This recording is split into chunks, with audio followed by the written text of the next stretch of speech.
네. 자, 그러면, 오늘 1주차 두 번째 수업입니다. 계속해서 서정주의 자화상 분석을 해보겠습니다.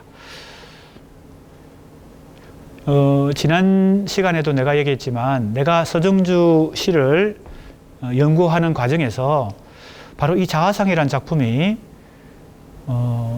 서정주 초기 시의 모나드에 해당된다. 물론 모나드란 게 딱 하나의 작품만 모나드가 되라는 법은 없으니까 또 다른 작품도 있을 수 있는데 최소한 이 작품이 중요한 작품이다. 모나드에 해당된다. 이렇게 판단을 했습니다. 그래서 이 작품을 집중적으로 분석하고 있는데 이 작품을 집중적으로 분석하면 서정주 시인이 가지고 있는 시의식이 이 작품에 어떻게 나타났다는 거예요? 자기 모습을 자화상으로 그리고 있으니까 과거의 자기 모습, 현재의 자기 모습, 미래의 자기 모습을 지금 이 작품 한 편에 농축해서 제시하고 있다는 겁니다. 그러면 자기가 자기의 과거를 보는, 자기 과거의 자화상을 보는 특성하고 현재의 모습하고 현재의 자기 자신을 보는 모습하고 미래의 자기의 계획, 이거는 미래를 뭡니까? 이건 아직 현실화되지 않은 거니까. 이건 각오죠. 미래 내가 이렇게 살겠다. 각오를 제시하고 있으니까요. 이 속에 서정주 시인이 가지고 있는 시의식, 즉 의미가, 시적 의미가 과거, 현재, 미래의 이 관계 속에서 농축되어 있을 것이다.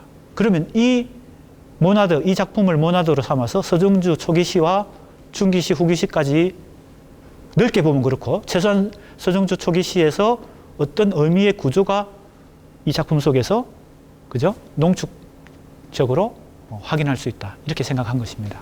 자, 그러면 나는 그렇게 봤는데 우리 수강생들은 또 서정주 시를 읽으면서 그죠? 다른 접근 방법으로 그죠? 해볼 수 있어야 되겠죠. 이것만이 내가 지금 접근하는 방법만이 정답이 아니니까. 자, 그러면 자, 1행부터 6행까지는 과거의 모습인데 자, 7행부터 11행까지는 현재고요. 12행부터는 미래의 모습, 자기의 모습이에요. 이 시에서 시적 화자는 시인 자신과 거의 일치해요. 자기 자신의 모습을 자화상이라고 했으니까.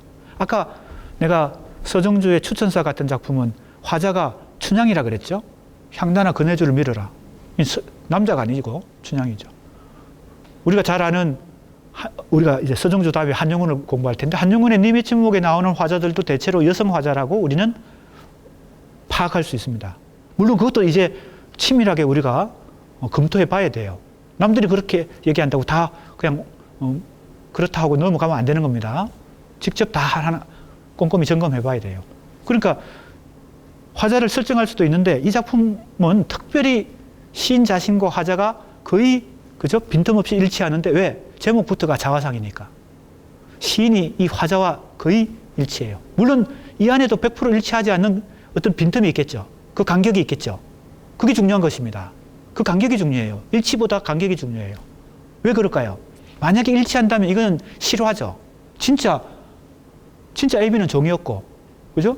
진짜 자기 엄마는 풋살구가 먹고 싶다고 그랬고, 그죠? 할매는 그렇고, 외할아버지는 바다에 나가서 돌아오지 않고, 그죠? 그게 다 실화라고 봐야 되는 거잖아요. 이게 일치한다면, 그죠? 그러니까 예술이라고 하는 것은 반드시 그게 일치하지 않는 데서 오히려 예술적 효과와 가치가 생기는 겁니다. 그러니까 내가 지금 말하고자 하는 요지는 이 작품은 다른 일반적인 시작품보다 특히나 시인과 시적 화자가 밀착되어 있고 일치하는 작품이지만 그래도 이 안에 뭐예요? 일치하지 않는 그 예술적 장치가 있다는 겁니다. 그래서 이 작품을 놓고 자꾸 뭐예요? 실화적으로 자꾸 접근해가지고 이 작품이 뭔가 오류가 있다는 식으로 예를 들면 가보년에 바다에 나갔다는 것이 가보년에 여러 가지 역사적 사건과 물론 그렇게 해석할 수는 있습니다. 역사적 사건과 작품을 연관시킬 수는 있습니다. 자, 자꾸 엮길로 재기 때문에 이제 좀 집중해서 해보겠습니다. 1행부터 6행, 7행까지의 특성은 뭘까요? 과거의 자기 자신을 어떤 관점에서 보고 있을까요? 행복한 모습이 아닙니다. 그죠? 비극적인 모습이고 불행한 모습이죠. 과거의 자기 자화상을 주로 무엇을 통해서 제시합니까? 가족관계를 통해서 제시합니다. 이것도 특이해요. 자기가 과거의 모습을, 자화상을 왜 굳이 가족관계를 통해서 얘기하고 있을까? 이것도 우리가 해명할 필요가 있습니다. 또 하나는 뭐예요? 애비는 종이고 할머니는 대추꽃처럼 써있고 어머니는 풋살고 곡 하나 먹고 싶다 하였으나 땡땡땡 했으니까 못 먹었다는 얘기겠죠. 못 먹었어. 좌절됐어. 그 욕망은. 그런데 또 이 아들이 바로 어릴 적 서중주겠죠. 이 아들은 손톱이 까매. 자기 위생 관리조차 못하는 정도의 가난한 집에서 살았어요. 게다가 흙으로 바람벽 했으니까 시골의 흙집이야. 그죠? 그러니까 두 가지 표면적으로 드러난 것은 뭐예요? 가족관계. 그리고 그 가족관계는 불행했고, 그죠? 그 다음에 가난했다. 이거예요. 자, 그러면 우리가 이 작품을 그렇게 표면적으로만 읽으면 서정주의 과거의 자화상을 너무 뭐예요? 현실적인 관점, 표면적인 관점에서만 읽고 끝나는 거예요. 그렇게 해석하는 사람들도 지금 그동안 많았고 지금도 많이 있습니다. 그런데 시라고 하는 것은, 그리고 시의 상징이라고 하는 것은 그렇게 표면적인 게 아니거든요. 잘 보세요. 그래서 내가 도대체 이 상징들이 가지는 의미가 뭘까? 상징 분석을 통해서 의미에 접근하려고 하잖아요. 자, 첫 번째, 가족관계를 살펴봅시다. 애비와 할머니와 어매와 외할아버지가 등장합니다. 그리고 결정적으로 주인공 서정주, 어린 서정주가 등장하죠. 자, 어린 서정주 입장에서, 자, 23살 된 지금 서정주가, 현재의 서정주가 과거의 서정주를 지금 회상하면서 자화상을 그리고 있는 것입니다. 그런데 유독 왜 이 가족 관계가 등장하고 가난한 자신의 환경이 등장했을까? 그래서 이 시를 어떤 사람들은 자꾸 현실적으로 해석합니다. 서정주 시인의 부친은 진짜 종이었고, 다른 사람 집에 가서 그리고 뭐예요? 가난했고, 그래서 이 가난 때문에 시인은 시를 쓰게 됐다. 뭐 이런 식으로 너무 표면적인 의미만 캐치하는 겁니다. 내가 볼 때는 상징이라고 하는 것은 심층적인 의미를 갖고 있어요. 자, 애비도 상징이고 어매도 상징이고 밤, 그 다음에 달, 호롱불, 외할아버지. 자, 물론 모든 문학과 예술은 현실을 토대로 거기에 상상력이 가미되는 것입니다. 이게 100% 실제 전혀 없었던 일을 이렇게 흙으로 만들어냈다고 생각하지 않습니다. 하지만 실제 체험한 현실을 그대로 예술화되는 건 아닙니다. 예술에는 자기가 체험한 현실을 재구성하는 과정에서 예술적 성화가 일어납니다. 거기에 시에서는 상징이, 아까 얘기했던 이미지와 비유와 상징, 운율과 화자와 어조, 이런 어떤 예술적 장치, 그게 이제 바로 형식 구조죠. 형식 구조의 작용을 통해서 예술로 성화가 됩니다. 이 작품도 그런 것이죠. 분명히 서정주의 어린 시절은 이렇게 가난하고 가족 간의 불행이 있었을 거예요. 그런데 이것이 상징으로, 그죠? 상징이라는 시적 형식의 구조로 형성화되는 과정에서 이것은 상징성을 얻게 됩니다. 자, 가족 관계를 먼저 봅시다. 애비, 어매, 할머니, 외할아버지가 등장했으니까 공평하게 남성 2명, 여성 2명이죠. 그런데 이 중에 특히 부수적인 인물도 있고 중심적인 인물도 있습니다. 누가 더 중심일까요? 할머니와 외할아버지보다는 애비와 어매가 더 어린 서정주 입장에서는 중심적인 인물입니다. 그걸 먼저 우리가 봐야 되겠어요. 자, 애비와 애미의 관계를 보세요. 애비는 종이고 밤이 깊어도 오지 않았어요. 이때 종은 실제 서정주 아버지가 남의 집에 종살이 했다. 이런 현실적인 의미라기보다는 이것이 상징성을 갖고 있다는 겁니다. 종이라고 하는 것은 권위가 없고 밤이 깊어도 오지 않았던 것은 부재한다는 뜻이죠. 서정주의 의식 속에서 어린 서정주의 입장에서 애비의 권위와 애비의 기능이 이 가정에서 부재하는 것입니다. 그것이 반드시 뭐 가난이라고 하는, 물론 그렇게 하면 가난이라고 하는 것도 부수적으로 따라올 수 있겠죠. 근데 이 작품에서 말하고자 하는 것은 그 가난이라고 하는 그 현실적인 상황을 이 작품이 중요시하는 건 아닙니다. 서정주가. 그 애비가 부재하다는 것, 그 자체가 가지고 있는 심리적이고 정신적인 작용. 자, 그것이 어떤 여파를 줄까요? 엄에는 달을 두고 풋살구가 꼭 하나만 먹고 싶다 했습니다. 자, 달을 두고 우리는 시에서 단어 하나도 의미를 잘 파악해야 되고, 어떤 구절도 잘 이해해야 되고, 그래서 모르는 단어가 있으면 찾아봐야 됩니다. 그거 모르고 시의 구절도 이해할 수 없고, 문장도 이해할 수 없으면 시 전체도 이해할 수 없죠. 달을 두고가 뭘까요? 어떤 사람은 이거 달을 보면서 달을 두고, 그렇게 해석하는 사람도 있는데 그런 게 아닙니다. 이 달이라고 하는 것은 눈에 보이는 그 달이 아니고 시간적 의미입니다. 달포, 한 달. 그럼 달을 두고라는 것은 몇 달을 두고 이런 뜻입니다. 그렇게 해석하는 것이 나는 더 맞다고 적절하다고 생각하는 것입니다. 우리 학생들은 더 다르게 해석해 보세요. 나는 그게 맞다고 생각하는 것이죠. 왜? 자, 풋살구가 먹고 싶다고 하는 것이 의미심장한 구절입니다. 어미가 풋살구가 먹고 싶다는 것은 뭐예요? 그냥 먹고 싶은 거, 호떡이 먹고 싶다, 뭐 예를 들면요, 스테이크가 먹고 싶다 이런 게 아니고 임신을 했다는 뜻입니다. 달을 두고 풋살구가 먹고 싶다는 것은 몇 달을, 즉 임신 기간에 특별히 먹고 싶은 과일이 있거나 무슨 음식이 있거나 이렇게 되는 것이죠. 입덧을 할 때 그 뜻입니다. 그러면 풋살구가 가지고 있는 것도 상당히 상징성이 있습니다. 달을 두고라는 것은 달포를 두고 풋살구가 먹고 싶다. 이것은 이 여성이 임신을 했다는 것은 가임, 즉 생산 능력이 있고, 이것은 성적인 어떤 뉘앙스를 포함합니다.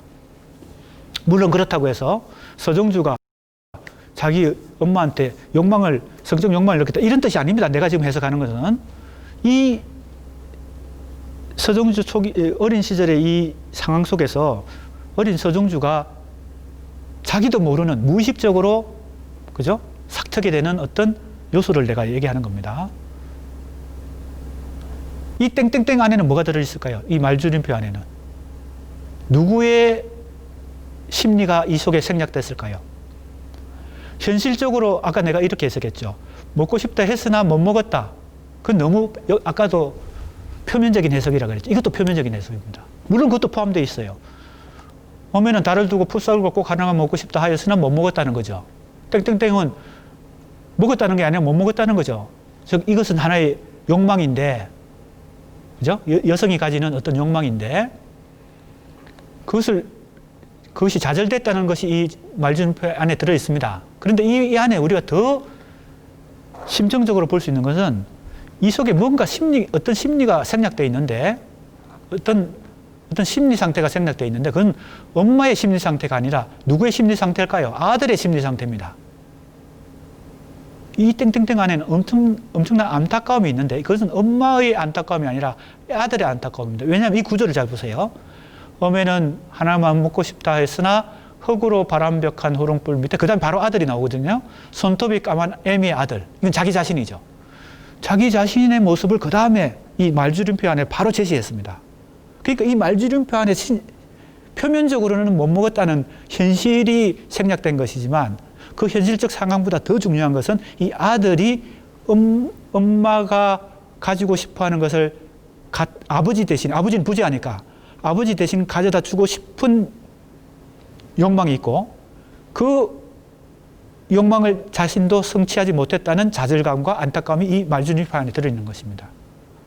자, 그렇게 해석해야 되지 않을까요? 자, 그러니까 지금 내가 해석하는 걸 한번 잘 따져보세요. 나는 지금 말줄임표 하나에도 의미심장한, 그죠? 시적 의미가 들어있다고 생각하고 지금 그걸 접근에 들어가고 있잖아요. 그냥 말줄임표는 그냥 표면적으로 읽으면 먹고 싶다 했지만 못 먹었다 이렇게 하고 끝나면 시를 그냥 표면적으로 읽는 것이죠. 시 한 편을 얼마나 깊이 있게 읽을 수 있느냐에 따라서, 그죠? 문학 연구자의, 그죠? 능력이 좌우된다. 내가 이제 첫 시간에, 그죠? 첫 시간에 한 얘기가 그겁니다. 잘 보세요. 자, 그렇다면 이 말줄임표 안에는 아들을 중심으로 애비와 어미의 삼각관계가 들어있습니다. 그죠? 이해가 되죠? 조금 전에 내가 얘기했잖아. 이 말줄임표 안에는 애비는 부재하고 어미는 풋살구가 먹고 싶다 했으니까 아들의 입장에서는 아직은 어린 아들이지만 애비의 역할을, 애비가 부재하는 그 역할을, 권위뿐만 아니라 능력이겠죠. 그죠? 뭐 여러 가지 능력. 의식주를 해결해야 되는 게 가장의 능력이니까 권위뿐만 아니라 정의라고 하는 것, 부재한다는 것이 그걸 다 못 갖다 주니까 아들의 입장에서는 어미한테 풋살구를 가져다 주고 싶겠죠. 그러나 그렇게 하지 못하는 이유는 자기가 아직 무기력하고 어리고, 그죠? 자기 몸조차 관리 못하는 그런 손톱에 때가 낀 그런 아들이니까. 그러면 이 말줄임표 안에 엄청난 심리적 갈등이 뭐예요? 내포되어 있다는 겁니다. 사실은 표면적인 것보다 이 말줄임표 안에 들어있는 그 심층적인 심리적 갈등이 더 중요한 것이죠. 왜 그렇게 내가 보는 걸까요? 왜 그렇게 보는 걸까요? 이 과거의 모습이 현재의 모습과 어떤 인과관계가 있을 텐데, 자, 보세요. 7행부터 현재의 모습을 보세요. 23해 동안 했으니까 지금 23살입니다. 23해 동안 나를 키운 건 파라리 바람이다. 세상은 가도 가도 부끄럽기만 하더라. 죄인을 잃고 가고 천치를 잃고 가나 나는 아무것도 내놓지 않는다. 자, 핵심적인 세 가지가 나옵니다. 서정주, 23살 서정주 현재의 자기 모습, 자기 자화상은 세 가지 단어로 요약됩니다. 뭐예요? 부끄러움, 죄인, 천치예요. 자, 과거의 모습과 현재 모습 사이에 엄청난 비약이 있죠. 과거에 가족관계와 가난했던 환경을 얘기하고, 그 다음에 갑자기 현재의 모습이 23살 된 현재의 모습이 비약적으로 부끄러움, 죄인, 천치가 나와요. 왜 부끄러울까? 왜 남들은 나한테 죄인이다 그럴까? 내 눈에서 죄인을 읽고 가고 내 입에서 천치를 읽고 갈까? 왜 갑자기 이렇게, 그죠? 부끄러움과 죄인과 천치가 생겨났나? 현재의 자기 모습입니다. 이 안에는 설명할 수 없는, 표면적으로는 인과관계가 설명이 안 돼요. 그래서 오히려 이 작품 한 편 가지고 다 뭐예요? 인과관계를 설명하기 어려울 정도로 이 작품은 이해가 안 됩니다. 그래서 내가 볼 때는 어디에 그 비밀이 있다는 거예요? 이 말줄임표 안에 있다는 겁니다. 그러니까 시를 깊이 있게 읽으려면 표면적으로 얘기하는 것만 읽어서는 안 되고, 이 말줄임표 안에 사실은 더 중요한 얘기가 차마 말 못하는 어떤 심리적 갈등이 이 안에 있어서 그것이 현재의 부끄러움, 죄인, 천치를, 그죠? 인과관계로 본다면 만들어냈다고 봐야 됩니다. 그러니까 이 작품은 굉장히 뭐예요? 밀도도 있고 강도도 있고 농축된 작품이란 겁니다. 농축됐어요. 그럼 이 농축을 풀어야지, 압축을 풀어야지 되겠잖아요. 압축 파일도 풀어야 우리가 제대로 읽을 수 있잖아요. 자, 그래서 내가 이제 여러 가지 이 작품을 해석하는데 접근 시도를 해보는 것입니다. 자, 아들의 입장에서 애비와 어미의 관계를 놓고 볼 때, 자, 아들은 어느 쪽에 심리적으로 가까워요? 애미 쪽에 가깝죠. 그래서 애미의 아들이라고 했잖아요. 그냥 아들이 아니고 애미의 아들이라고 그랬어요. 애비의 아들이 아니고, 애비는 종이고 집에도 없고, 이 아들의 입장에서는 애비가 원망스럽지만 애비에 대한 관심은 별로 없어요. 어미에 대해서 내가 뭔가 해줘야 되겠다. 아버지 대신에. 그러나 자기는 그렇게 못 해주기 때문에 이 말줄임표 안에 심리적 갈등과 안타까움과 자책감 같은 것도 있겠죠. 그것이 이 현재의 자기 부끄러움과 죄인과 천치와 어떤 모종의 관계가 있다고 봐야 됩니다. 그렇죠? 그러나 서정주는 그걸 다 생략하고 말줄임표 안에 다 생략해버리고 이 시를 썼어요. 그럼 우리가 이제 이 비밀을 밝혀내야 되겠죠. 이 한 편 가지고 이해가 안 되면 다른 서정주의 초기 시들을 다 찾아서 우리가 해명을 해봐야 되겠죠. 그래서 서정주 초기 시의 의미 구조 연구입니다. 구조를 이루고 있기 때문에 어딘가에 이 비밀을 우리가 파악할 수 있는 물증이 있을 것이다. 그죠? 사건 수사할 때, 그죠? 살인사건 수사할 때, 현장 검증할 때, 머리카락 하나라도, 발자국 하나라도 다 뭐예요? 증거를 수집해서 어떻게 해요? 나중에 이걸 재구성하죠. 범죄의 재구성을 하잖아요. 인과관계를 거기서 유추해내잖아요. 우리가 여기서 이 진짜 범인을 알 수 없는 이 엄청난 이 비약적인 이 속에 뭐가 도대체 작용했길래 이렇게 됐는지 현장 검증을 해가지고 증거품들을 다 찾아내가지고 어떻게 해요? 재구성해 봐야 되겠지. 범죄의 재구성을 해봐야 되겠지. 자, 그렇게 하려고 하는 겁니다, 지금. 이 논문 전체를 통해서. 그러기 위해서 이 작품이 출발점이 되는 것입니다. 자, 그 다음 보세요. 가보년이라든가 바다에 나가서는 돌아오지 않는다는 외할아버지의 술 많은 머리털과 그 사람 눈이 나는 닮았다 한다. 이것도 표면적으로 읽으면 어떻게 돼요? 이런 경우를 보통 어떻게 엄마 쪽을 더 닮은 거야.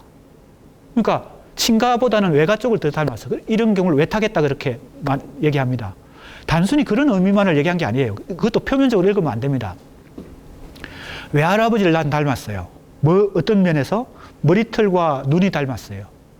자, 이것도 크게 보면 복잡합니다. 잘 보세요. 아까 이 어린 서정주 아들의 입장은 어디에 가깝다 그랬어요? 어디에 심리적으로 더 친밀감을 느껴요? 어미한테 느끼잖아. 애비보다는. 그죠? 요 관계만 가지고도 어떤 분석을 시도해 볼 가능성이 생겨요? 프로이트의 정신분석적, 그죠? 비평을 해볼 수도 있습니다. 그러니까 이렇게 치밀하게 작품 한 편을 접근해 봐야 되는 것입니다.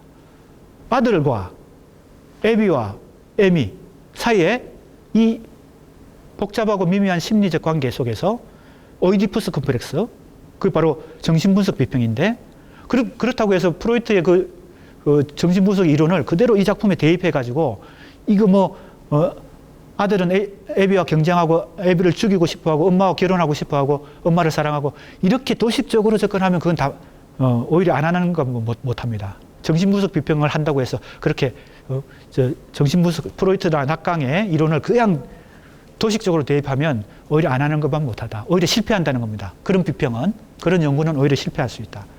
그러니까 더 조심스럽게 이 작품에 밀착해서 작품이 얘기하는 이 물증대로 해석해야지 이론을 가져와가지고 이론에 이걸 끼워 맞추면 안 된다는 겁니다.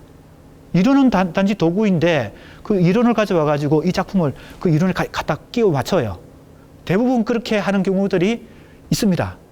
이론을 토대로 비평하는 사람들, 연구하는 사람들, 막시즘 가져와가지고 정신분석학 가져와가지고 사회학 가져오고 여러 가지 이론을 가져와가지고 문학 작품을 설명하려고 할 때 그런 오류를 많이 범합니다. 도식적으로 자꾸 설명하는. 그러면 우리는 작품을 잘 분석하고 정확하게 해석하기 위해서 이론을 가져왔는데 오히려 이론에 이 작품을 끼워 맞추는 거예요. 주종이 뒤바뀌는 거죠. 그렇게 해서 실패하는 비평들이 허다합니다. 자, 그래서 우리 수강생들 지금 내가 얘기하는 걸 잘 듣고 그런 실패를 하지 않도록 잘 해야 됩니다. 하지만 도식적으로 하지 않고 뭔가 좀 더 유연하게 이 애비와 어매와 아들의 이 관계를 정신분석적 관점에서 심층적으로 해보면 이 말주름표 안에 들어있는, 그죠? 숨어있는 비밀이 풀릴 수도 있습니다. 그렇게 해서 이 현재의 모습 속에서 등장하는 부끄러움을 해명할 수 있고요. 재인과 천치를 해명할 수 있습니다. 왜 이 과거의 가족관계에서 부끄러움과 재인을 느껴요? 부끄러움과 재인을 합하면 간단한 단어가 나옵니다. 뭐예요? 부끄러움과 재인. 제의식이죠. 우리가 너무 많이 얘기하는 자책감, 제의식입니다. 왜 제의식을 느낄까? 이 아들이 왜 갑자기 제의식을 느끼게 됐을까? 자, 내가 잠깐 비약해버렸네요. 이 외할아버지 얘기하다가 잠깐 건너뛰어버렸는데, 외할아버지는 엄마 쪽이죠. 그런데 엄마 쪽인데 외할머니가 아니라 외할아버지라는 뜻에서 이 엄마 쪽과 아빠 쪽의 결합입니다. 이것도 상징성으로 이해할 수 있습니다. 물론 예술이란 것은 우연성과 필연성이 만나서 예술이 만들어지기 때문에 실제 서정주의 외할아버지가 바다에 나가서 행방불명 됐을 수가 있습니다. 그래서 그 사실관계를 확인해보는 연구자들도 있습니다. 나는 이제 시에서는 상징성이 더 중요하기 때문에 이것이 과연 사실인가 아닌가 이것은 예술에서 그게 그다지 중요하지 않다고 보는 사람이거든요. 그래서 이게 실제 외할아버지의 행방불명, 바다에 나가서 불명된 것하고 이 시에서 말하고자 하는 상징성하고가 절묘하게, 즉 현실성과 상징성이 아니면 우연성과 필연성이 절묘하게 결합되는 경우도 있습니다. 예술에서. 예술은 그런 것이니까.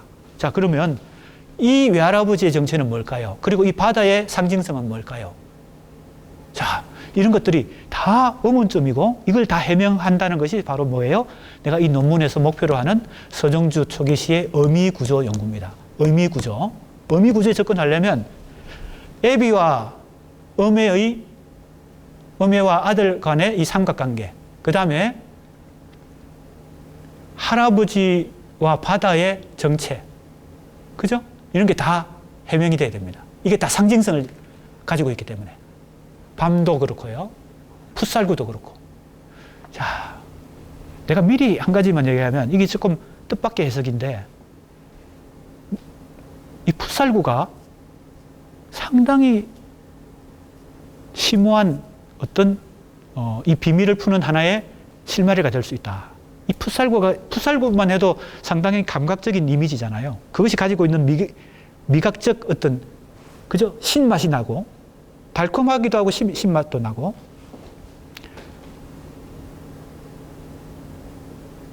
그래서 이건 단순히 현실적으로 아까 내가 표면적인 의미만 캐치하는 것은 시를 깊이 있게 온전히 이해 못한다 그랬잖아요. 이 구절도 엄마가 그 당시에 임신을 했구나. 그래서 풋살구가 먹고 싶어 하구나. 그런데 못 먹었구나.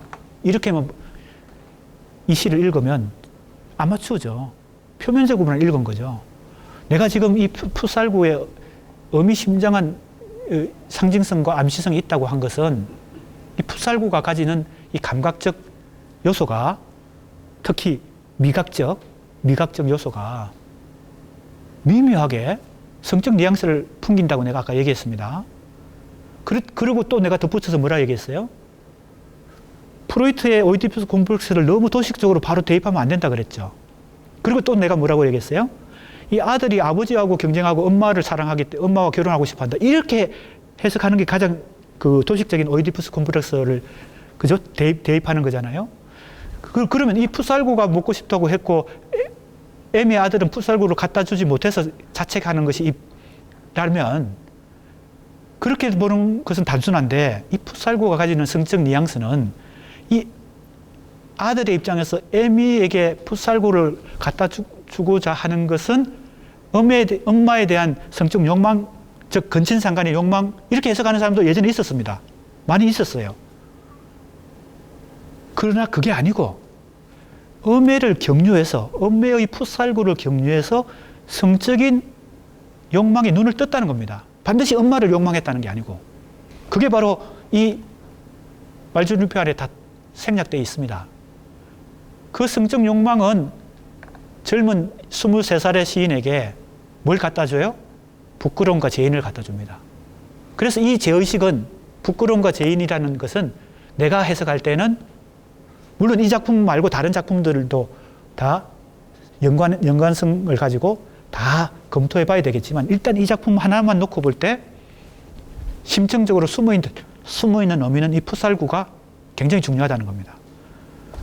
그래서 눈을 뜬 엄마의 욕망을 채워주고 싶어하는 이 아들의 그 가련한 욕망으로부터 엄마를 징검다리 삼아서 엄마를 경유해서 여성에 대한 성적 욕망에 눈을 뜨게 되고 그 성적 욕망은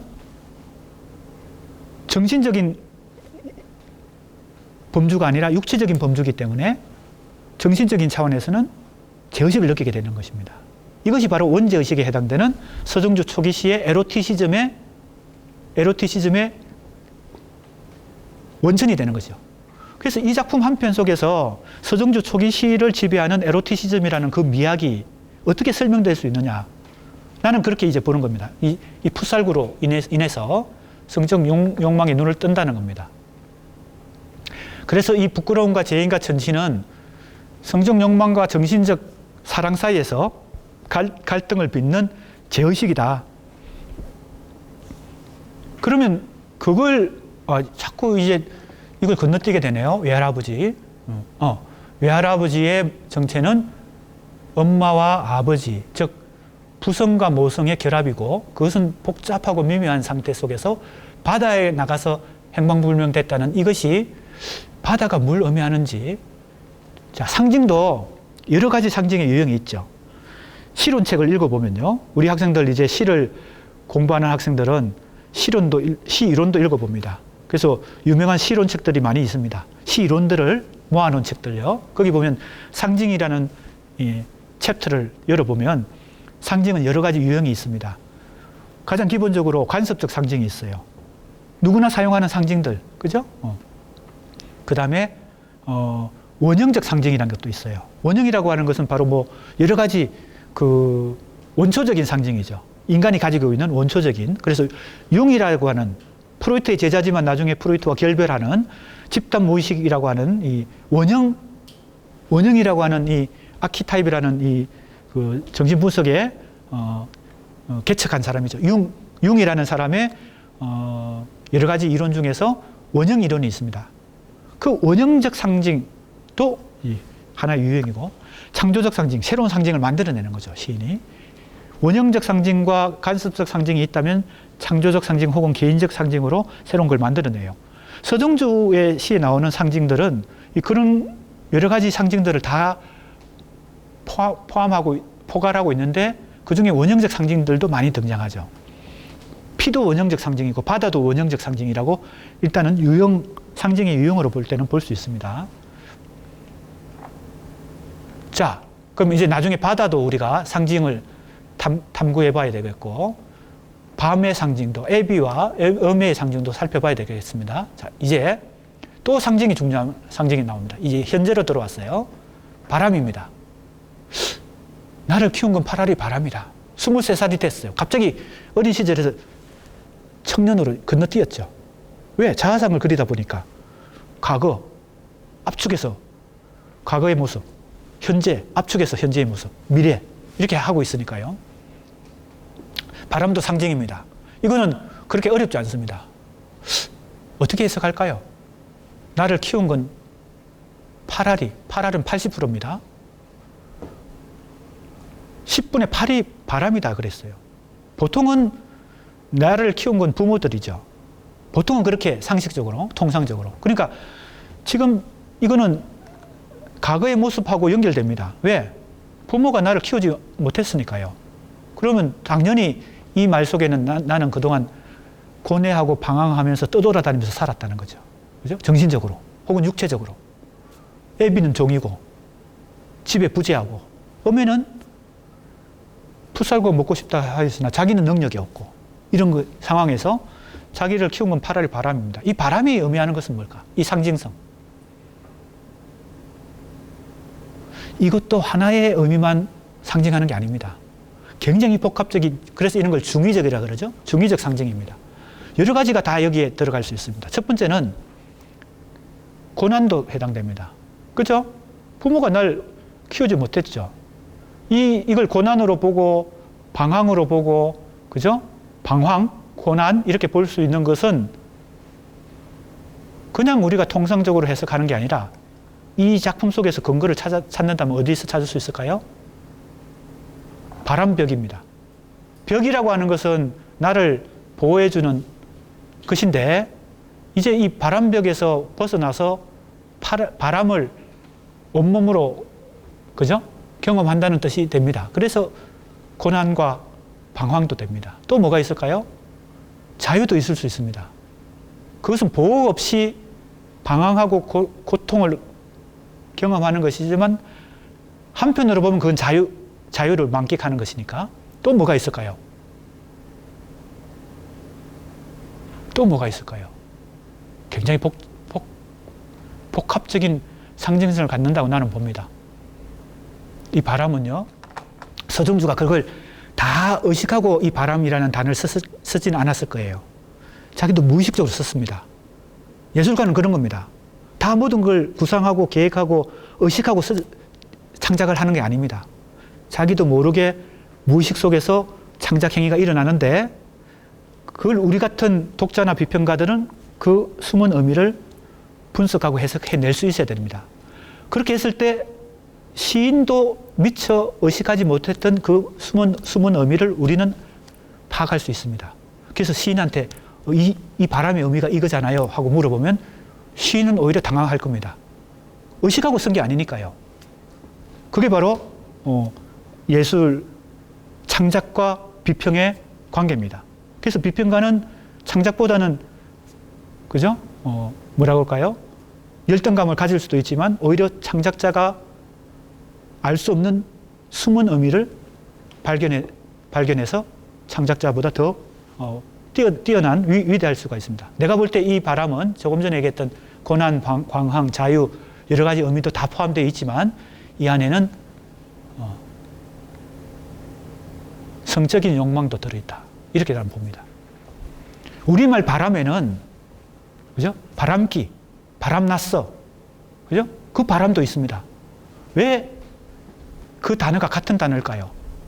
바람났다 할 때 그 바람, 바람기 할 때 그 바람은 앞에서 얘기했던 고난, 방황, 자유 이게 다 들어있습니다. 그리고 성적인 욕망도 들어있죠. 자유로운 성적 욕망이란 뜻으로 우리는 바람났다고 얘기합니다. 그 바람이 이 속에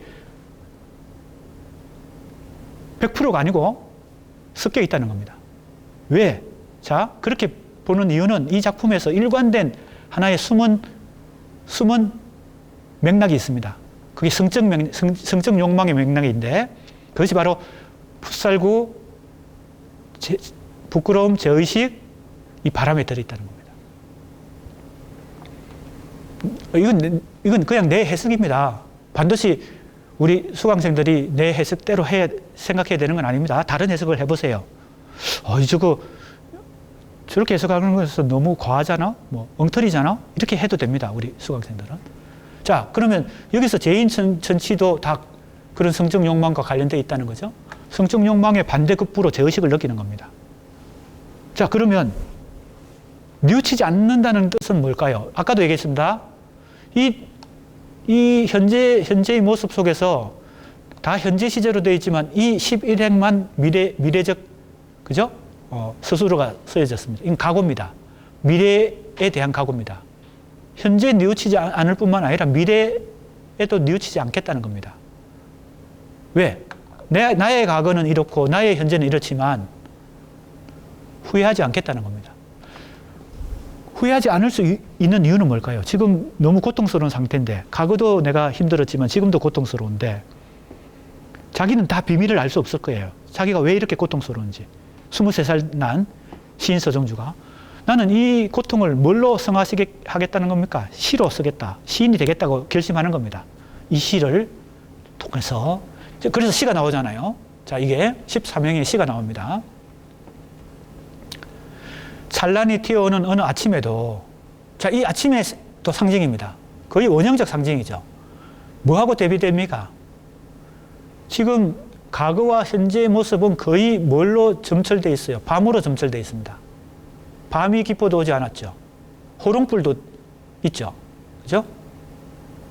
검은색 머리, 그 다음에 쭉 이렇게 나오는 거, 이 재인천치도 크게 보면 밤에 속한 밤의 아들이죠. 그죠? 밤의 자식이라고 볼 수 있습니다. 여기까지는. 근데 뉘우치지 않을 수 있는 것은 아침이 오기 때문인데 이 아침이 어떤 상징과 다 연결되어 있습니까? 시와 이슬과. 그죠? 이마우에 얹힌 시의 이슬에는 이랬습니다. 시의 이슬 그랬으니까 이건 동격이죠. 오브로 되어 있습니다. 오브, 시의 이슬. 그럼 시 이꼴 이슬입니다. 내가 지금 시를 쓰는 시인인데 그리고 앞으로도 시를 쓰려고 하는데 어찌 보면 이 자화상은 서시입니다. 윤동주의 서시야. 왜? 시인으로서의 자기 각오를 다지는 거예요. 내가 지금 내 과거는 이랬고 내 현재는 이렇지만 내 미래는 내가 시를 쓰기 때문에 뉘우치지 않겠다는 겁니다. 이 모든 것을, 이 고통을 시로 표현하겠다. 시로 성하겠다. 그래서 시인데 그것을 뭐에 비유했어요? 자기가 쓰는 시를 이슬에 비유했어요. 자, 이슬의 상징성 이해가 됩니까? 온통 상징이야. 그런데 이 이슬이 어디에 맺혀요? 이마에 맺힙니다. 이것도 상징입니다. 이마는 왜 이마가 내 코에 맺힌다고 하지 않고 왜 이마에 맺힌다고, 내 눈에 맺힌다고 하지 않고 이마에 맺힌다고 그랬을까요? 조금 더 읽어봐야 됩니다. 보세요. 몇 방울의 피가 언제나 섞여 있어 그랬어요. 자, 이 부분이 서정주 시의 핵심적인 상징입니다. 이슬은 정화를 의미합니다. 시를 쓴다는 것은 내가 살았던 과거의 불행과 현재의 고통을 시로 정화하겠다는 뜻입니다. 그래서 시는 이슬이에요. 근데 그래서 그것은 이마에 얹히는 이유는 왜 그럴까요? 그것이 아침인 이유도 이해가 됩니다. 그죠? 밤의 자식이지만, 나는 밤의 자식이지만 시를 쓰는 시인으로서 아침을 맞이하겠다는 겁니다. 미래에. 그런데 보세요. 그렇게 아무리 정화를 해도, 시로, 이슬로 아무리 정화를 해도 아침이 와서도 완전히 사라지지 않는 것이 뭡니까? 몇 방울의 피입니다. 그래서 이 피가 이 시에서 가장 전체적으로 가장 핵심적인 상징이라고 나는 봅니다. 왜? 이슬도 중요하죠. 하지만 이슬을 내가 시를 쓰면서 이슬을 아무리 맺으려고 해도 이마 위에 거기에 피가 완전히 정화가 안 된다는 것입니다. 그만큼 피가 강렬하다는 겁니다.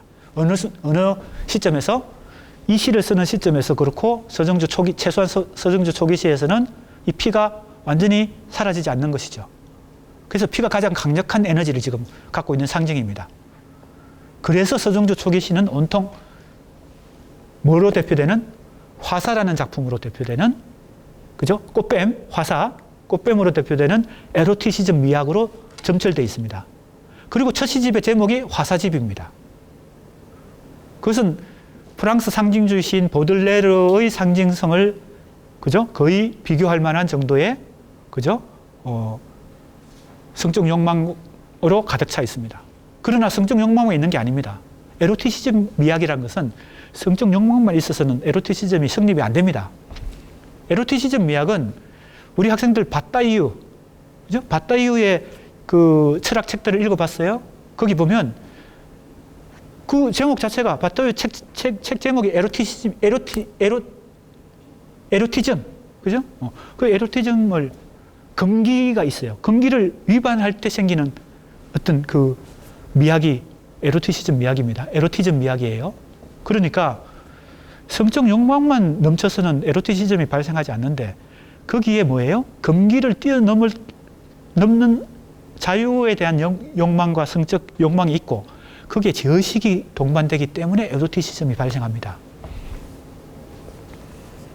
그래서 이 작품은 서정주 초기 시를 지배하는 에로티시즘 미학의 발생 근거, 발생 과정, 그런 것들을 다 보여준다는 점에서도 중요한 작품입니다.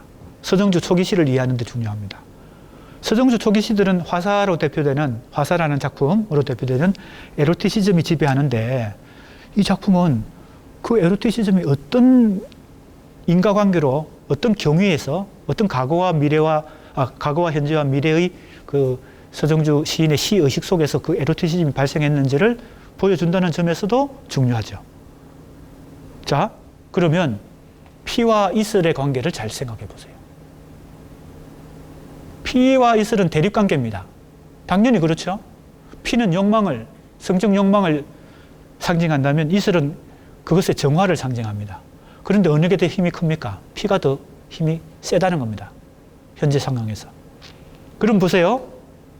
이 피는 뭐 여러 가지 아까 상징적, 원형적, 이것도 원형 상징에 가까운데 간섭적 상징도 될 수 있고 뭐 아무튼 창조적 상징도 될 수 있는데 그래서 이 안에 생명도 있고 죽음도 있고 뭐 욕망도 있고 피가 여러 가지를 상징하잖아요.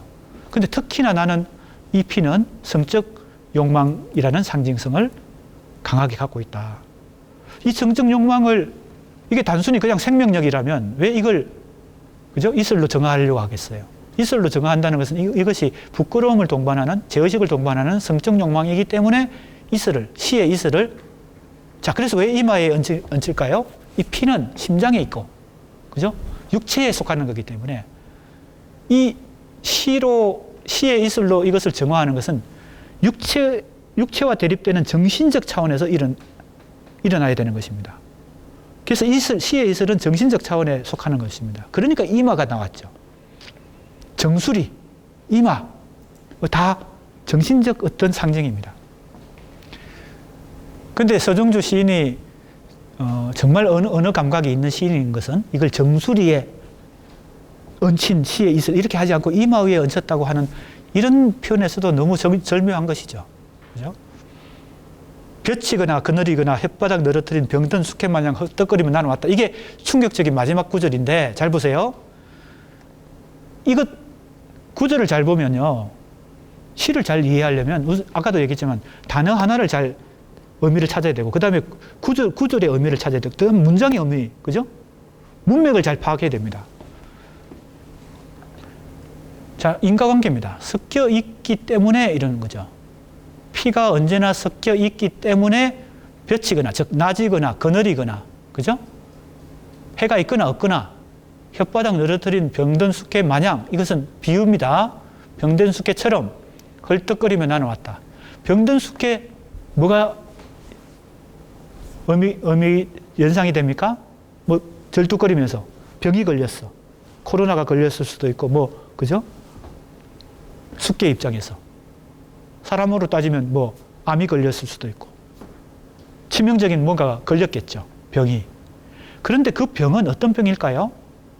내가 볼 때 이 피와 관련되는 병입니다. 왜? 피가 언제나 섞여 있어 병든 수께가 된 거거든요. 그렇잖아요?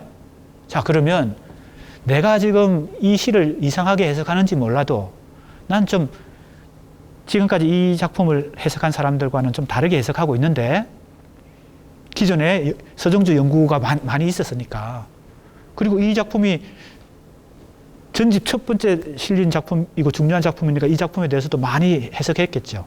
나는 이상하게 다른 많은 연구자들과 좀 다르게 특이하게 해석하고 있는데 어떻게 해석하고 있어요? 자, 어떤 상징의 맥락을 찾아서 해석하고 있죠.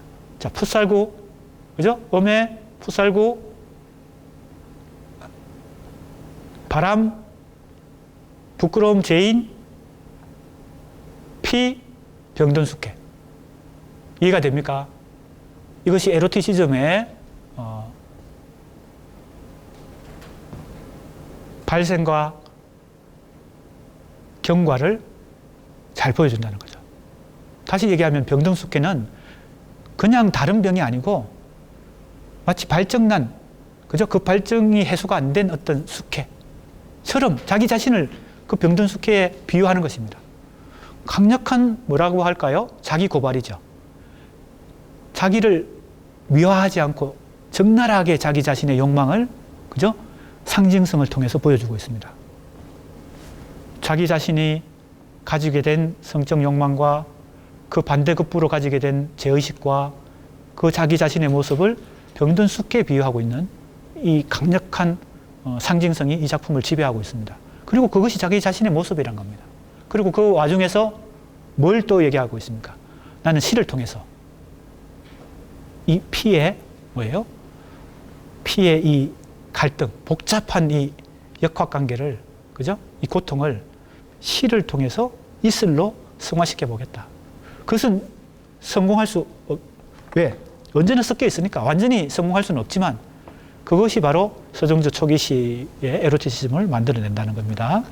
자, 내가 이렇게 해석했는데 대체로 전체적인 뭐예요? 이 교재에서 논문으로 서술하는 내용을 내가 강의로 상당히 압축해가지고 내가 말하고자 하는 뭐예요?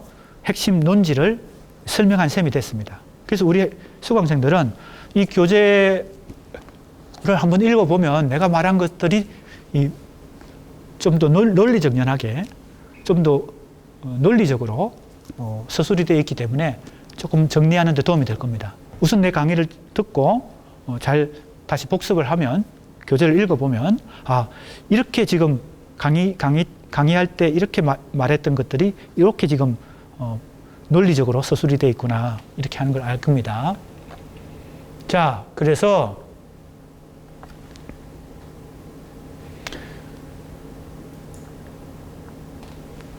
지금 이 작품에서 여러 가지 상징들이 구조를 이루고 있다는 걸 내가 여러 번 얘기했죠. 이 작품 한 편 속에 굉장히 많은 서정주 초기 시의 핵심 상징들이 다 등장하는데, 그 중에 어느 하나만을 연구하는 것보다 이것을 구조를 연구하는 게 필요하죠. 그래야 서정주 초기 시의 상상력의 구조의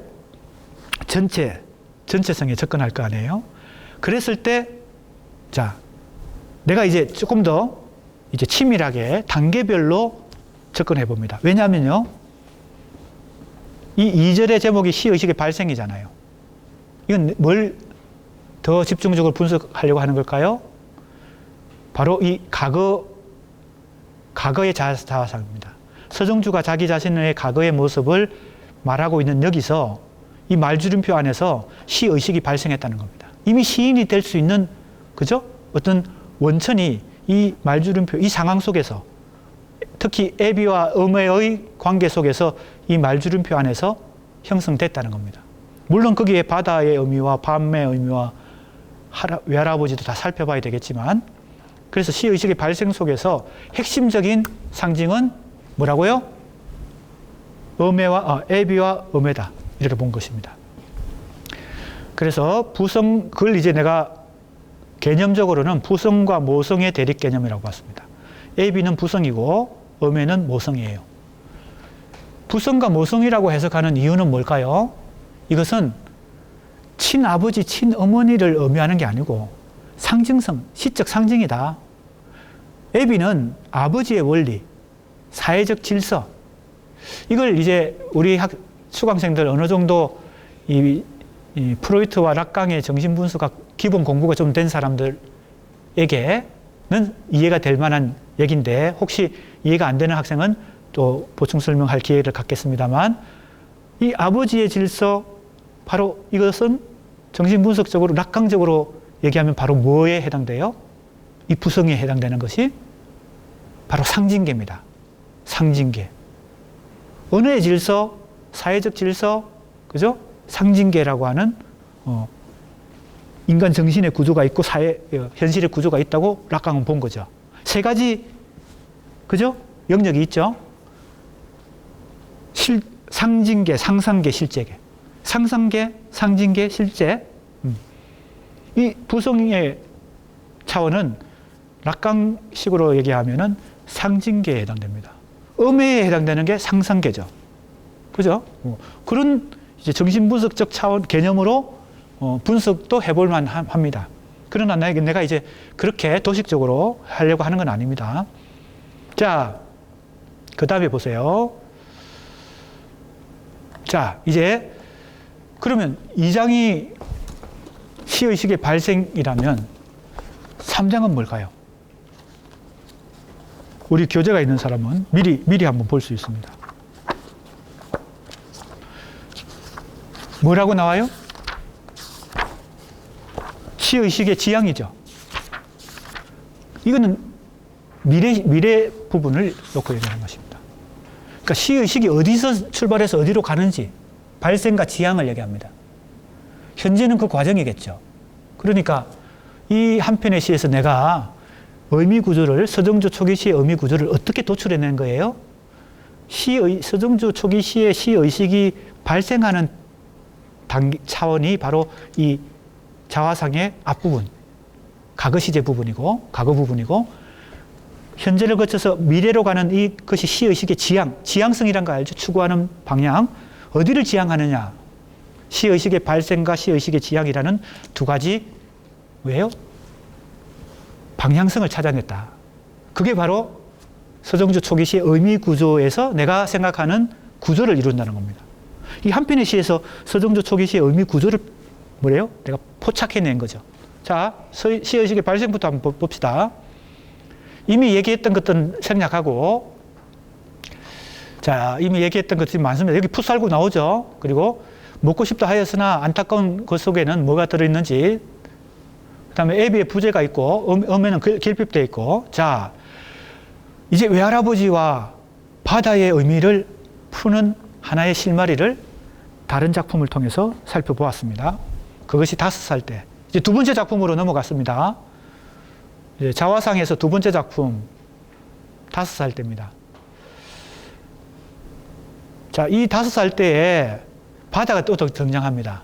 그래서 이 바다의 의미와 역시 여기도 애비 부모가 등장하거든요. 등장하는 건 아니지만 부모가 여기 나와요. 자, 그래서 이 작품을 통해서 자화상에 나오는 바다와 부모와 외할아버지의 관계를 유추해 보는 겁니다. 왜? 한 시인의 작품들은 한 편 한 편의 작품이 독립된 예술 작품이지만 그 안에 물밑으로 보이지 않는 연관성이 있겠죠. 왜?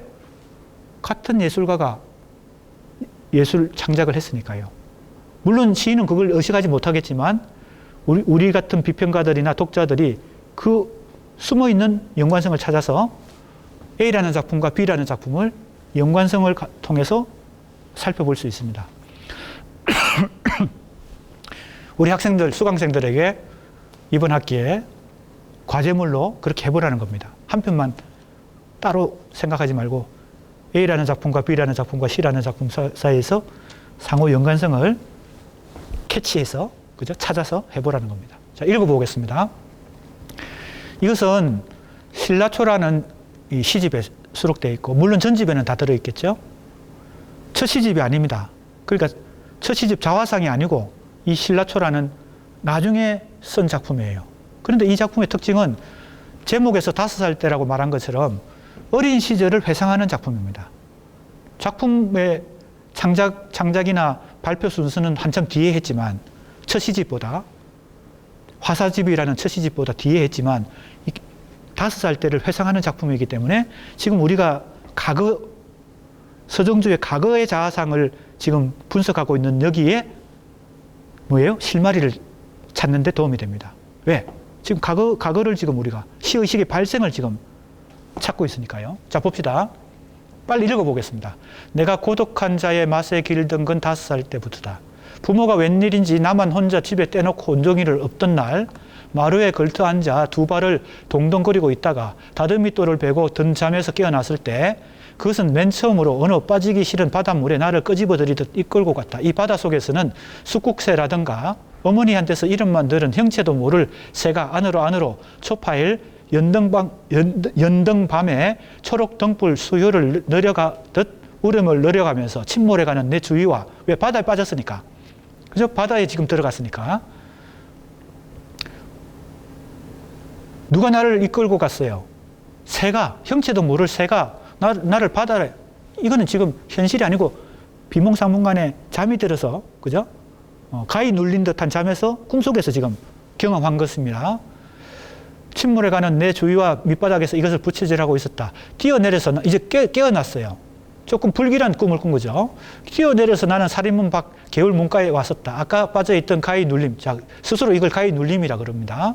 이 얄따라이 흑흑 소리를 내며 여기 풀, 뛸, 물거울에 비쳐 잔잔해지면서 거기 떠가는 양은 송구름이 또 정오 열나은 날 밤에 어머니가 해입히는 종이 접산 모양으로 등짝에 가슴팩에 선선하게 다 오기 비롯했다. 자, 이런 시가 신라초에 있습니다. 그래서 서정주 시의식의 발생을 우리가 어매와 애비와 외할아버지와 바다라고 하는 상징들을 통해서 살피는 과정에서 이 작품이 상당히 상호 연관성이 있다 생각하고 이 작품을 지금 살펴보는 겁니다.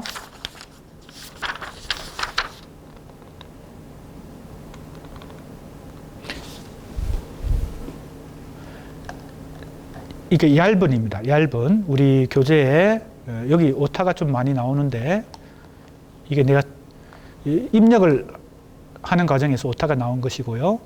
우리 교재에 그리고 내가 스캔해서 우리 학생들에게 제공한 부교재에 정확하게 이 표기가 되어 있으니까 그걸 잘 참고하기 바랍니다. 자, 여기서 우리가 주목할 만한 것은 바로 부모와 여기 바다입니다. 이 작품에서는 자화상에서는 애비는 집에 없고 어메만 집에 있잖아요. 그런데 어메도 사실은 무기력한 채 스스로 자기 먹고 싶은 풋살구도 못 갖다 먹는 그런 어미죠. 이 작품에서는 부모가 둘 다 집에 없어요. 그죠? 그것이 중요하고, 그래서 고독한 자의 맛에 어린 서정주는 5살 때 이미 눈을 떴어요. 고독감을 이미 맛봤다는 겁니다. 그런데 가히 눌림 속에서 꿈결에서 잘 보세요. 바다에 내가 빠졌는데 그냥 빠진 게 아니고 새가 나를 바다로 이끌어들였어요. 새의 상징이 여기 좀 굉장히 중요합니다. 근데 이 새는 숫국새라든지 정확하게는 모르겠지만 숫국새라든지 무슨 그런 새야. 그런데 형체도 모를 새가 꿈속에서 이게 무의식의 바다겠지. 이 바다는 무의식의 바다겠지. 무의식의 바다를 빠져드는 거예요. 새에 이끌려서. 근데 이 새는, 자, 여기서 굉장히 중요한 힌트가 나옵니다. 이 새는 어머니한테서 이름만 들은 형체도 모를 새입니다. 자, 바다에 빠지는 것은 실제 바다, 현실적인 바다라고 해석할 수도 있지만 무의식의 바다라고도 해석할 수 있습니다. 아까 자화상에서 외할아버지, 그죠? 바다에 나가서는 돌아오지 않는 외할아버지하고 난 닮았으니까 외할아버지처럼 나도 바다와 상당히 연관성이 있는 거예요. 내가 외할아버지와 닮았으니까. 그 바다 생각해 보세요. 그리고 호롱불 밑에 손톱이 까만 어메의 아들 했을 때 그 아들의 어메 쪽에 가깝잖아요. 애비보다는. 여기도 나옵니다. 어머니한테서 이름만 들은 새가 바다로 이끌어들어요. 근데 이 새의 정체가 중요한 거죠. 그러니까 이 작품에서. 초파일, 연등, 그 다음에 가히 눌림, 얄따라이, 그래서 깨어난 거예요. 자, 이 바다, 외할아버지, 어메, 새. 자, 이 시는 새롭게 등장하는 새로운 상징 새가 중요합니다. 새는 도대체 뭘까? 새는 엄마가 알려준 새예요. 그래서 내가 볼 때는 이 새는 여성의 상징이다. 아까 내가 뭐라 그랬어요? 자화상에서 풋살구를 어떤 성적 욕망과 연관되는 어떤 감각적 요소가 있다. 즉, 매콤하고 새콤하고 달고 한 그 풋살구의 그 미각적, 감각적 요소가 어떤 미묘한 성적 욕망과 관련되는데, 그렇다고 해서 엄마에 대해서 근친상간적 욕망을 어린 서정주가 가졌다. 이렇게 해석하면 그건 완전히 잘못 해석하는 거라고 얘기했죠. 그렇게 얘기하면서 엄마를 경유해서 엄마의 모성이라고 하는 속성을 경유해서 여성에 대한 어떤 욕망에, 성적 욕망에 빠진다는 겁니다. 그게 바로 이 시에 나오는 새입니다. 이 시에 나오는 새는 엄마가 알려준 새예요. 그죠? 내가 그래서 아까 자화상을 그렇게 해석한 이유는 그냥 내가 심정적으로 그렇게 해석한 게 아니라 이런 작품의 물증을 도움을 받아서, 아까 내가 살인사건을, 그죠? 수사하는 형사가 온갖 물증을 다 찾아가지고 그걸 재구성해서 인과관계를, 범죄를 재구성해야 된다고 한 거하고 지금 마찬가지입니다. 그래서 내가 이 새를 여성으로 해석하고, 이 여성은 엄마를 통해서 엄마를 징검다리 삼아서 경험하게 되는 여성에 대한 욕망이다. 이렇게 본 것이죠. 그리고 이 욕망은 이 무의식의 바다 속에서 이 주체나 자아를 불길하게 혹은 불안하게 만들고 두렵게 만듭니다. 이 5살 때 경험이 바로 그런 경험이죠. 불안하게 만드는 거죠. 그 바다는 신비롭기도 하고 불투명하고 알 수 없는 미지의 세계이기 때문에 그 세계에 빠진다는 것은 한편으로는 두려운 것이고 한편으로는 뭐예요? 매혹되는 것입니다. 그게 바로 에로티시즘 아니에요? 성적인 욕망은 한편으로 부끄러움을, 제의식을 느끼고 두렵지만 한편으로는 그것을 통해서 나의 자유와 나의 욕망을 실현할 수 있다는 그런 매력을 느끼는 거 아니에요? 그 양극이 충돌할 때 뭐예요? 에로티시즘이라는 미학이 발생합니다. 자, 이 작품을 그렇게 해석할 수 있다는 것을 한번 살펴봤고요. 그 다음으로 또 넘어갑시다. 이 작품에 대한 해석이 쭉 나옵니다. 내가 말로 지금 농축해서 말로 해석했기 때문에 여기 이제 다시 교재를 읽어보면 잘 이해할 수 있습니다. 자, 그래서 바다는 어떤 무의식의 바다이고 신비와 그죠? 미지의 세계다. 그래서 자화상에서 외할아버지가 나가서 돌아오지 않는 그 바다도 그냥 현실적인 바다, 그죠? 바다에 빠져서 행방불명됐다. 그런 정도로만 이해하면 그 작품을 제대로 이해할 수 없고 상징성으로 그 바다를 이해한다면 무의식의 바다이고 신비와 그죠? 생명력과 모든 것이 미지의 세계인 그 불길한 그런 세계라고 볼 수 있습니다. 자, 이제 새의 이미지가 내가 이 작품에서 새의 이미지를 여성이라고 해석했는데 그게 과연 타당한지를 이것도 이제 가설이니까 이 한 편의 작품만 가지고는 설득력이 없습니다. 그래서 다른 작품 속에서 찾아봅니다. 소짝새 같은 계집의 이야기는 버사. 엽서라는 작품에 이런 구절이 나오거든요. 계집이라고 하는 대상을 소짝새에 비유하고 있습니다. 밤이 깊으면 수가 너를 생각한다. 서러운 옛날 말로 울어무는 한 마리의 뻐꾸기새. 수기를 뻐꾸기새에 비유하고 있습니다. 예초부터 천국의 사랑으로 사랑하여 사랑한 건 아니었었다. 제목이 숙국새 타령인데, 자, 이 말이 뭘까요? 이 말도 상당히 우리가 음미해 볼 만한데, 예초부터 천국의 사랑으로 사랑하여 사랑한 건 아니었었다. 숙국새라고 하는 여성을 비유하는 이 새를 놓고 이렇게 말하는 것입니다. 이건 뭘 의미합니까? 새는 여성 일반을 상징하는 것입니다. 내가 볼 때, 내가 해석할 때는. 그럼 뭘 의미합니까? 정신적 사랑, 육체적 사랑 이것이 다 포함되어 있는 여성입니다. 대상입니다. 여기서 분화가 됩니다. 서정주의 시의식 속에서. 그게 바로 정신적 사랑의 대상인 여성과 육체적 사랑의 대상인 여성으로 다시 분화가 나누어집니다. 새는 아직 분화되기 전에 뭐예요? 여성 일반입니다. 여성은 육체적 대상이기도 하고 정신적 대상이기도 하기 때문에 서정주 입장에서는. 자, 그래서 여기 천국의 사랑은 정신적 사랑일 텐데 그러한 사랑이 아니다라고 얘기하는 것은 이 숙국새에 대해서 육체적인 것도 있다는 겁니다. 정신적인 사랑만 있지 않다는 겁니다. 이 숙도 마찬가지고요. 계집도 마찬가지예요. 소짝새나 뻐꾸기새나 숙국새는 온전한 정신적 사랑도 아니고 온전한 육체적 욕망도 아니고 그것이 같이 결합되어 있는 그런 여성을 지금 이렇게 비유하고 있는 것이다. 새는요. 자, 그래서 여기 보세요. 여기서 속짝새, 뻐꾸기새, 숙국새는 계집과 숙과 아내를 대신하는 심상으로 나타난다. 새의 이미지는 다양한 여성적 속성을 띠고 있는 일반적 여성상을 상징하고 있다. 그런데 이 여성에 대한 시인의 태도는 다시 육체적 욕망과 정신적 숭고함으로 나누어진다 그랬어요. 그래서 육체적 욕망의 대상으로 등장하는 여성은 이제 다른 상징으로 나타납니다. 새가 아니고 동물, 물론 새도 동물이지만 새가 아닌 육지 동물로 등장합니다. 그게 대표적인 게 고양이나 이런, 여기 나오죠? 우리 순례는 스물난 색시 고양이같이 고운 입술. 이때 고양이에 비유하고 있는 이 순례는 육체적 욕망의 대상으로 지금 등장하고 있는 것입니다. 서정주 초기시에서 화사, 바로 아까 얘기했던 그 화사, 대표적인 작품 화사에서 순례는 고양이에 비유되고 있어요. 그 다음에 뱀에 비유되고 있는 여성도 있습니다. 땅에 누워 배암 같은 계집은 땀 흘려. 메카라는 작품입니다. 이 뱀도 뭐예요? 육체적 대상으로 이 계집을. 자, 그런데 정신적 대상도 등장합니다. 육체적 대상만 있다면 에로티시즘이 발생 안 하겠죠. 정신적 대상도 공존하기 때문에 이 양극 사이에서 충돌이 일어납니다. 충돌이 일어날 때 뭐예요? 에로티시즘이 발생합니다. 그죠? 육체적 욕망과 제의식, 금기와 위반, 이런 것이, 그죠?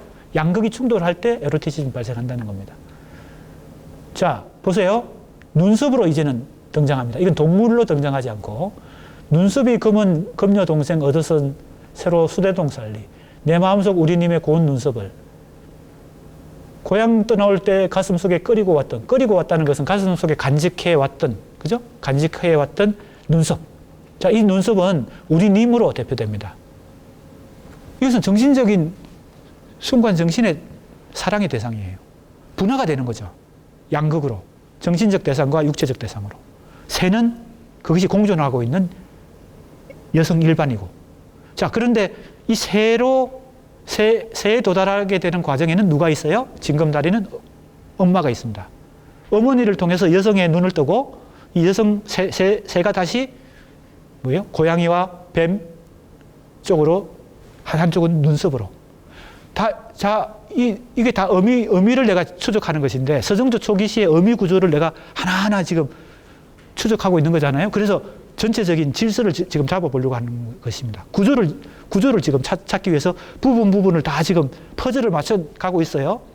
자, 뭐예요? 그런데 일관된 방법은 뭐예요? 상징을 찾아가지고 그 상징의 관계를 추적하고 그 상징이 가지고 있는 의미를 가지고 의미 구조를 찾는 겁니다. 그죠? 엄마, 새, 눈썹, 고양이, 뱀. 여성 상징을 다, 여성적 상징이라고 다 같은 게 아니고 그 안에서 다시 이렇게 세부적으로 구조를 이루고 있다는 겁니다. 자, 그것이 이제 시의식의 발생에서 어디서부터 여기 출발점이에요? 시의식의 발생에서 핵심적인 개념은 부성과 모성이었어요. 지금 눈썹과 고양이, 뱀까지 온 것은 어디를 추적한 거예요? 이 모성 개념을 추적한 겁니다.